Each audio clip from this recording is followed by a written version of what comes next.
Welcome to bird media. నేను మీ Pawan Krishnamurthy. Supreme court ఇవాళ ఒక మంచి రూలింగ్ పాస్ చేసిందండి. ఆ పాస్ చేసినటువంటి దాని ప్రకారం ఉన్నటువంటి వార్త ఏమిటి అంటే, బండి నడపాలంటే ఇన్సూరెన్స్ తప్పనిసరి. ఎస్, మీరు విన్నది నిజమే.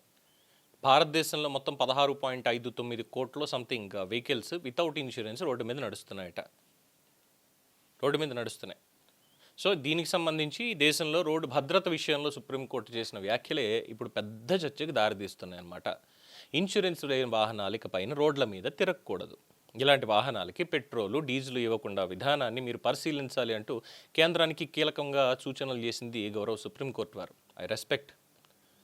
దాదాపు 16.59 కోట్ల వాహనాలు ఎలాంటి ఇన్సూరెన్స్ లేకుండా తిరుగుతున్నాయి అంటే, అంతే మొత్తంలో వాహనాల్లో సుమారు 56% వాహనాలకు అసలు ఇన్సూరెన్సే లేదు. ఇది సుప్రీంకోర్టు వాళ్ళు చేసినటువంటి ఆందోళన.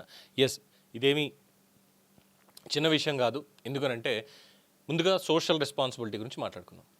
ఒక ప్రమాదం జరిగితే నష్టపోయేది కేవలం ఒక వాహనదారుడు కాదు, ఎదుటి వ్యక్తి కూడా నష్టపోతాడు. బాధ్యత కుటుంబం, రోడ్డు మీద పడేటువంటి పరిస్థితి కూడా వస్తుంది. అందుకని చెప్పి మోటార్ ఇన్సూరెన్స్ తప్పనిసరి చేయడం వెనుక ఉన్న ఉద్దేశం ఖచ్చితంగా సరైందే. We accept.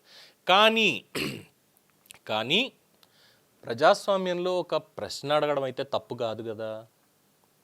ప్రజల మీద బాధ్యతలు పెడుతున్నప్పుడు మరి ప్రజల కోసం పనిచేసే వ్యవస్థల బాధ్యత కూడా అదే స్థాయిలో ఉండాలా వద్దా? ఇదే ఇప్పుడు అసలైనటువంటి చర్చ. ఒక సామాన్యుడు ఒక బైక్ కొనుక్కున్నాడండి. ఆ బైక్కి రోడ్ ట్యాక్స్ కడతాడు, పెట్రోల్ కొంటాడు, అందులో భారీ పన్నులు కడతాడు, సర్వీస్ చేయించుకుంటాడు, అక్కడ కూడా ట్యాక్స్ కడతాడు. ఇప్పుడు ఇన్సూరెన్స్ కూడా తప్పనిసరి అంటే అన్నీ అతని యొక్క బాధ్యతలే.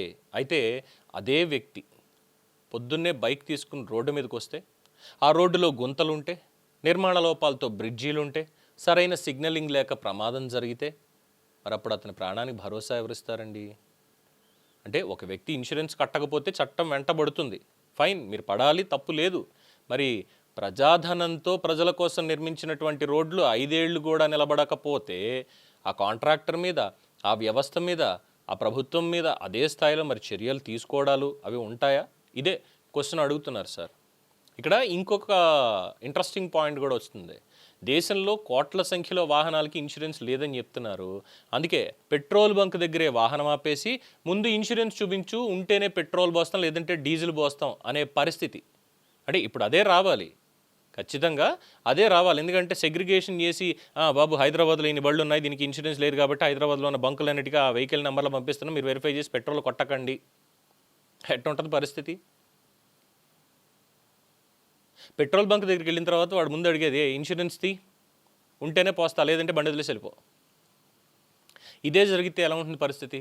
ఒకవేళ ఇదే అమల్లోకి వస్తే ప్రతి వాహనదారుడి డేటా, పాలసీ వివరాలు, రెన్యువల్స్ అన్నీ పెట్రోల్ బంక్ స్థాయి దాకా వచ్చేసేయాలి. ఇక్కడే ఇంకొక పెద్ద డౌట్ని ప్రజలు కూడా లేవనెత్తేస్తున్నారు. ఏంటా అంటే, అయ్యా ఈ విధానం వల్ల మరి నిజంగానే రోడ్డు మీద భద్రత పెరుగుతుందా, లేక ఇన్సూరెన్స్ మార్కెట్కి మరింత వ్యాపారం పెరుగుతుందా అని చెప్పని. ఇదే చాలామంది అడిగేది. ఇది కోర్టుని ప్రశ్నించడమో, కోర్టు ఉద్దేశాన్ని తప్పుపట్టడమో కాదు. సుప్రీంకోర్టు ఉద్దేశం అనేది ప్రమాద బాధితులందరికీ కూడా రక్షణ కల్పించడం, which we always accept it, we respect the court, అందులో డౌట్ లేదు.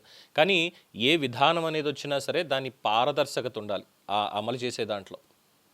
ఎందుకనంటే ఇక్కడ ఇన్సూరెన్స్ కంపెనీలకు ఇప్పుడు ఇదే నిజమైతే కోట్ల సంఖ్యలో కొత్త కస్టమర్లు వస్తారు, ప్రీమియంల రూపంలో వేల కోట్ల వ్యాపారం పెరిగే అవకాశం ఉంటుంది. అందుకే ప్రజల్లో ఉన్న ఈ అనుమానాలను కూడా ప్రభుత్వం కాస్త స్పష్టమైనటువంటి సమాధానాలు ఇవ్వాలి. ఇది కేవలం ఒక రోడ్డు భద్రతకు సంబంధించినటువంటి తీసుకుంటున్న నిర్ణయమా, లేదంటే దీనివల్ల లాభపడే వ్యవస్థల ప్రయోజనాలు కూడా ఉన్నాయా అనే ప్రశ్నకి జవాబు ప్రభుత్వమే చెప్పి తీరాల్సిందే. అట్ ద సేమ్ టైం ఇంకో విషయం కూడా గుర్తుపెట్టుకోవాలి. ఇక్కడ ఇన్సూరెన్స్ అనేది శిక్ష కాదు, మనకి అది ఖచ్చితంగా ఒక రక్షణే. కానీ ఒప్పుకుంటాం, ఇబ్బంది ఏమీ లేదు. కానీ ఇక్కడ రక్షణ పేరుతోటి సామాన్యుడి మీద మరొక ఆర్థిక భారం అనేది పడకూడదు. ఒక రోజువారీ కూలి చేసుకునేటువంటి వ్యక్తి, కుటుంబాన్ని పోషించడానికి బైక్ మీద ఆధారపడేటువంటి వ్యక్తి, చిన్న వ్యాపారం కోసం వాహనం నడిపేటువంటి వ్యక్తి, వీళ్ల పరిస్థితులు కూడా పరిగణలోకి తీసుకోవాలి. ఎందుకు అనంటే నిబంధనలు పెట్టడం ఎంతసేపు అండి, పీకినంత, ఇంటర్కి ఇలా పీకినంత పెట్టేస్తారు ఈజీగా. కానీ ఆ నిబంధనలు సామాన్యుడికి అందుబాటులో ఉండేలా చేయడమే కదా అసలు బాధ్యత. మరి చేస్తున్నాయా ప్రభుత్వాలు?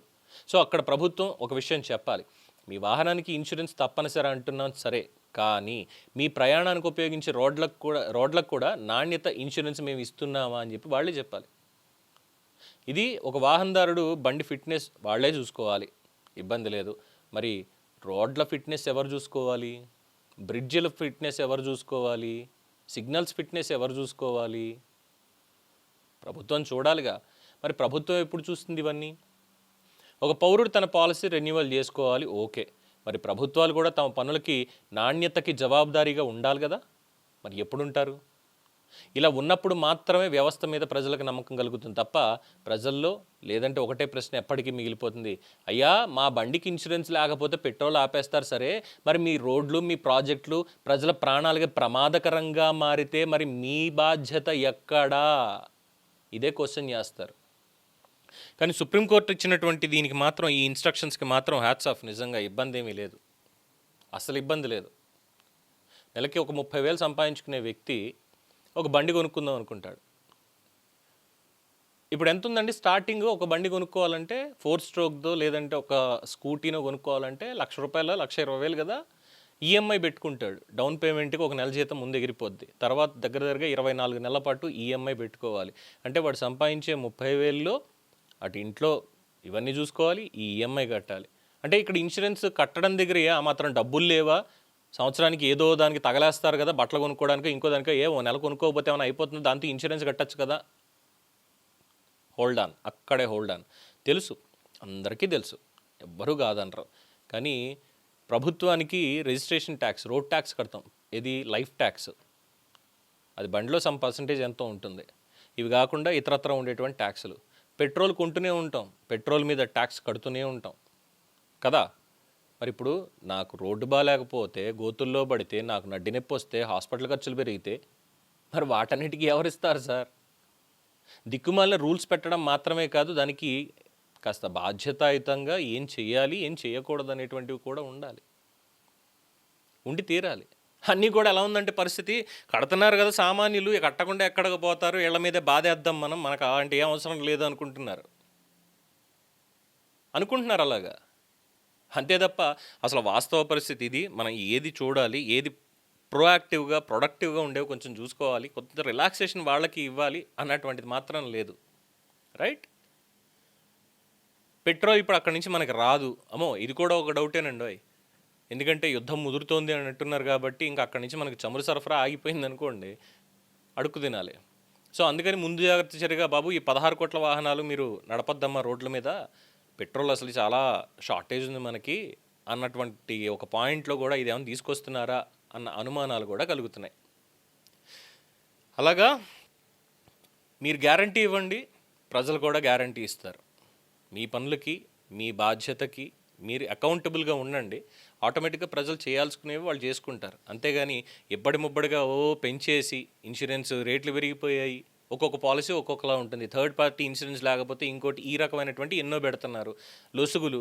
ఆ ఇన్సూరెన్స్ స్కీమ్లోనేమో మళ్ళీ పైనేమో మీకు చాలా ప్రీమియం, ఇదంతా కూడా చాలా ప్రియంగా ఉంటుంది, మీకు ఇన్ని ఫెసిలిటీస్ దీంట్లో ఉంటాయంటారు. కండిషన్స్ అప్లై అయిన చివరిలో కనీసం ఎలాగా కంటి చూపుకు కూడా సరిగ్గా భూతద్దంలో కూడా వెతికితే మనకు కనిపించదు, అంత దాంట్లో క్లాజులన్నీ రాస్తారు, ఎవరికి అర్థం కాదు. మా ఇన్సూరెన్స్ కంపెనీకే మీరు ప్రీమియం కట్టండి, మీరు ఇన్ని ఫెసిలిటీస్ అని చెప్పి బాగా గట్టిగా అరుస్తారు. కానీ చివరి దగ్గరకు వచ్చేసరికి ఫాస్ట్ ఫార్వర్డ్ మోడ్లో ఉంటుంది చూసారా, అలాగా ఇన్సూరెన్స్ మాకు సంబంధం లేదు ఈ టైప్లో చెప్తారు కదా.